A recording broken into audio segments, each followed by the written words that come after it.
Depois do sucesso alcançado com o Manual de Ranicultura, Alcir D. Longo nos apresenta um outro livro que vem a revelar ao agricultor as múltiplas utilidades e a técnica da criação dos seus mais eficientes e humildes aliados, os vermes, anelídeos, oligoquetas, as minhocas.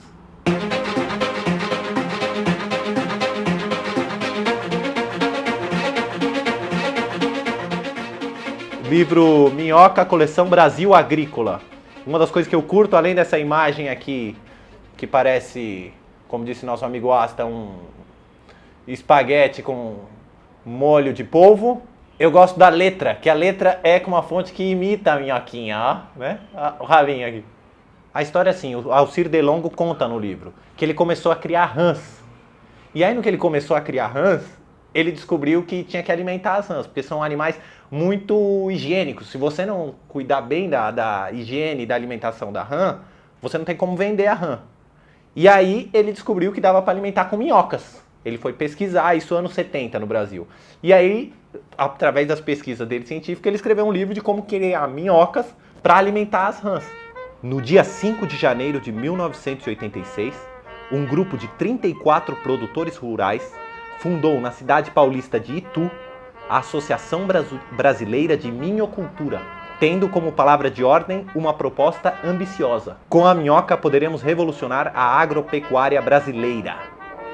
É curioso que a associação foi fundada na cidade de Itu, né? Ele até comenta que, à primeira vista, a grandiloquência desta afirmação poderia ser confundida com mais uma mania de grandeza da cidade, já incorporada ao anedotário popular dos ituanos, que fabricam sorvetes de meio litro e canetas de quase 1 metro.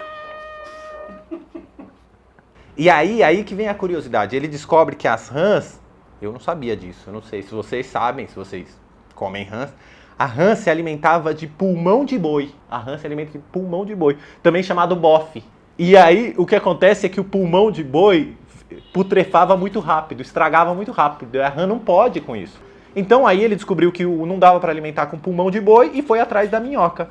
Hoje dispomos de tecnologia científica para gerar larvas de dípteros, entre aspas, moscas, selecionados em criatórios confinados, limpos e higiênicos. O cara cria mosca no laboratório para alimentar a rã. Isso É uma alternativa. Ele estava fazendo isso. Se você não quiser minhoca, você alimenta larvas de dípteros. Esse livro parece meio sci-fi. Mesmo assim, a diversificação na dieta alimentar dos anuros não pode ser descuidada. A quantidade de palavras que ele consegue para falar do mesmo animal é impressionante. Já teve aqui dípteros para moscas, anuros para rãs, e aí vai continuar. As minhocas, pelo alto valor proteico, por encerrarem em sua massa orgânica certos componentes indispensáveis ao crescimento e as solicitações naturais das rãs, continuam sendo um participante valioso na alimentação desses batráquios. O que é batráquio? É rãs também. Um alimento preferencial dos ranários, não apenas pelo elevado teor nutritivo, mas também pela avidez com que os ranídeos absorvem esses buliçosos organismos vermiformes. Lesmolisas tolvas, né? É total Lewis Carroll isso daí. Bem, agora vamos para o que realmente importa. Eu vou falar agora do que realmente importa, que é a sacada que esse cara teve estudando, porque ele não só criou minhocas, como ele estudou. E ele teve várias revelações, entre elas que as minhocas, o sexo das minhocas é 69. Você sabia disso, que o sexo é 69? Em primeiro lugar, se você inverter, não vai ficar uma barriga longe da outra barriga? Mas é que elas têm... Ela fica 69, mas não fica com a boquinha, não dá beijo, né? Não, mas é isso que eu tô falando. Se uma barriga tá aqui e a outra barriga tá aqui, elas teriam que ficar cabeça a cabeça, né? Assim, pra encostar uma na outra. Agora, não. Se fizer assim, ó, uma fica barriga assim. Aqui, uma barriga aqui. Fica assim. Mas fica. São esses seres. Aqui, ó. A fecundação exige que 2 exemplares do mesmo tamanho coloquem-se em posição sentido contrária, de tal forma que seus clítelos coincidem com os anéis entre 7 e 12 do parceiro. E aí eles usam, as minhoquinhas, elas usam as cerdas para fixar no ato de acasalamento. Elas ficam agarradinhas pelas cerdas que elas têm embaixo. Porque minhoca não é só uma cobra. Tem cerdas, vem daí oligoquetas. O nome oligoquetas vem daí, que são cerdas duras. Ou cerdas moles. É pequena, é minúscula, é minúscula. Outra coisa que eu aprendi lendo no livro é que elas também, as minhocas têm próstata. Eu não sabia. Aí tem desenhos, bem sci-fi. Se vocês assistiram Star Trek, aquele do Khan. Ou Tropas Estelares. E agora vem a melhor parte, já para concluir. Melhor parte do livro. O momento em que o Alcir Delongo consegue conceber o futuro da humanidade. Não é mitologia. Se você cortar uma minhoca, ela... Em alguns anéis, né? Se você cortar em alguns anéis, ela se reintegra, ela se recompõe. Então lá, sabe-se que seccionadas na parte dianteira até o anel 6, ou mesmo 9, o que inclui a boca e certa região do cérebro, elas podem se recompor. Recompor essas áreas segmentais. Ela se reconstrói se você cortar.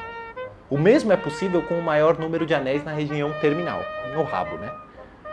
Citam-se experimentos de enxertos com regiões terminais, gerando minhocas extremamente curtas ou até extra longas, com a reunião de parte de 3 vermes distintos, tipo a centopeia minhocal. O cara fez esse experimento. Vermes com 2 extremidades caudais também foram obtidos por enxertia. Ele tinha 2 cus, mas não tinha cabeça.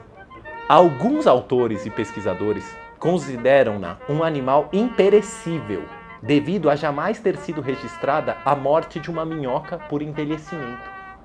Ela nunca morreu de velha.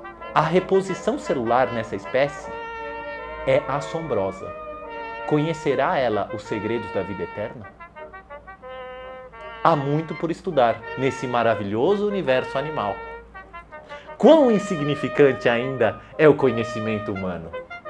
A minhoca que o diga. Alcir Delongo. Um momento reflexivo do Delongo, né? O que você achou? Não morre. Ou seja, ou ela fica dentro da boca do peixe, ou no nosso hambúrguer, ou... Não, é. Em teoria ela é imortal, Highlander. Até se cortar a cabeça é maior que Highlander. Se cortar a cabeça ainda cresce outra cabeça.